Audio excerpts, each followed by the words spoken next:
This is a game by Victor Korchnoi. He was well known as a great defender who would take the sacrificed material, but in this game he's actually sacrificing pawns and pieces himself, as we'll see. He started with d4, but the game transposes into the French defense, and Korchnoi usually did not play the e4 openings from the white side, but he would sometimes prepare against a particular opponent, and then he will be playing the French defense from the white side, like in this game.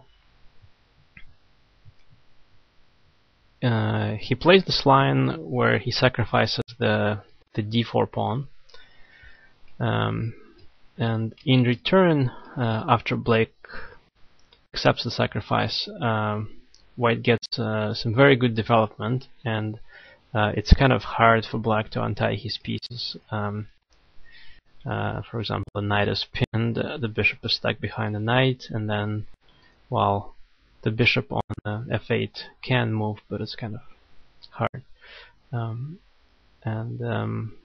Another idea of this queen a4 move is that White might transfer the queen to g4 and then put more pressure on g7.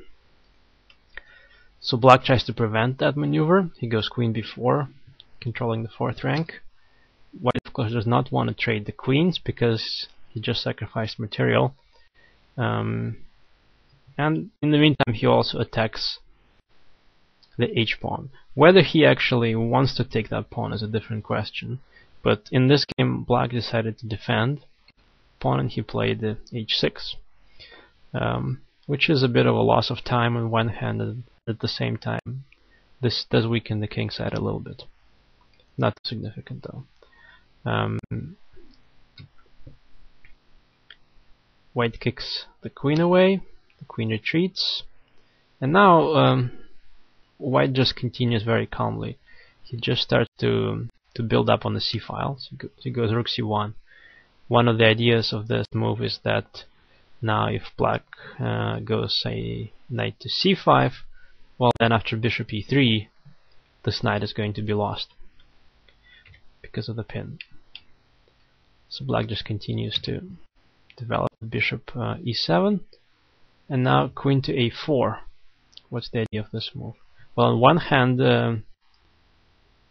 this maintains the pin, well, reestablishes the pin, and on the other hand, of course, White tries to understand what Black is trying to do, and he's trying to prevent that.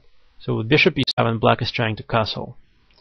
But now this is not possible because after castle, the simple idea of rook c8 is going to win material for White. And he's also going to attack this bishop. So castling is impossible right now. Of course, Black doesn't fall for that. But also, it would be silly for Black to go pawn grabbing, and if he now goes with something like queen to b2, well, then everything just collapses.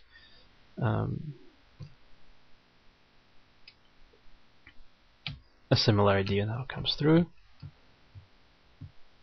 and White's gaining a ton of material. So after queen a4, Black figured he has to protect all these pieces here, and he retreated with queen d8, but that just gives White a bit more time to develop initiative. Black still remains very passive, so White just continues to build up on the c-file with rook c2. Black now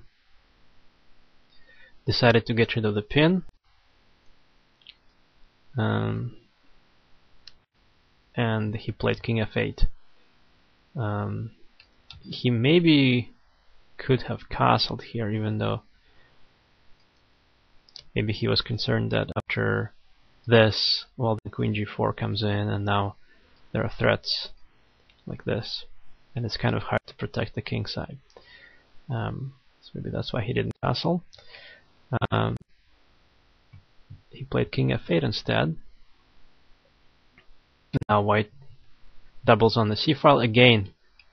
This is preventing knight to c5 because now it's covered by the rooks. So knight has to go to b6. That forces the white queen to transfer to the king side, and Black seems to have finished development. White attacks this knight. which may seem a little bit unusual at the moment, but this is just increasing the pressure on the black pieces. Black decided to move the rook and try to challenge the file. White traded. And now, if you look at the position, we'll see that both sides have two bishops, and white has two good bishops. Black has two bishops. One of them is pretty bad, but this bishop is quite good. And because all the pawns are placed on the light squares, at least the pawns in the center, this bishop is very important for covering dark squares. Korchnoi decides to trade off that bishop, so he goes bishop to b4. And he has to be quick to exploit his initiative on the queen side, while the rook is still stuck here. So he goes bishop to b4, and now if black, say, decides to exchange it, this wouldn't be too good, because now these this knight on b6 and the pawn on a7 are kind of hard to protect. Let's say if black goes a6, then simply queen to b6 is going to win the game, because then after queen takes, there's checkmate. So it's not easy for black to take on b4. Instead he goes g6. This is trying to get the king out and trying to get it to a safe square. So immediately Korchnoi exploits the fact that there's a pin on this diagonal, and he prevents king g7 with interesting move queen to h4.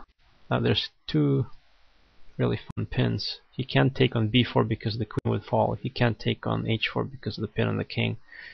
So black tried to bail out with g5, and this allows white to exploit another pin. So now he takes on g5, and now this pawn is pinned.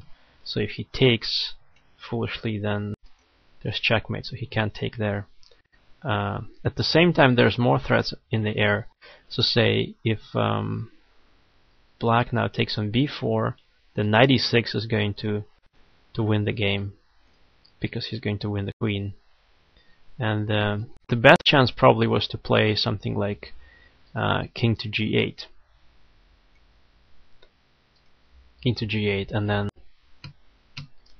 white would have had to go into this better endgame, because well, this bishop is still bad, but at least the number of pawns is the same, and black is not getting checkmated. Instead, black decided to keep the king in the center, and he went king e8. That was a mistake, because now white just starts to create more threats against the king. He went bishop to b5, check. There's only one reasonable defense, blocks, and now another great shot. Now this pin is being exploited, so he cannot take on e6 with the bishop, because the bishop is also pinned. At the same time, the queen is being threatened, so he really has to take on e6. So he takes with a pawn, check, king escapes, and now white has two bishops that are hanging, and they're both kind of taking part in the attack. The queen is attacking. There's only one piece that doesn't take part in the attack, and that's the rook. So very naturally, white just leaves both bishops hanging there, and he plays rook to c3. Now black tries to get the rook out, and he plays rook h7, so that at least he doesn't get mated on f7. Now the game ends very fast, because white attacks the rook. The rook moves, and now there are several deadly threats. This is the threat, and there's another threat, it turns out. So black took one of the bishops, and after rook g3 it turned out that there's no defense. You can say if he goes, say after rook g3, if he goes queen to e7, then there's check, and it's going to be a checkmate. So this is a very, very powerful game by Korchnoi. He showed very good understanding of the position and showed that even though he's down on material, it may still be to his advantage to trade off some of the pieces. But you have to know which pieces to trade off, so you have to pick opponent's strongest piece and try to aim against that piece. And that's what he did with bishop b4.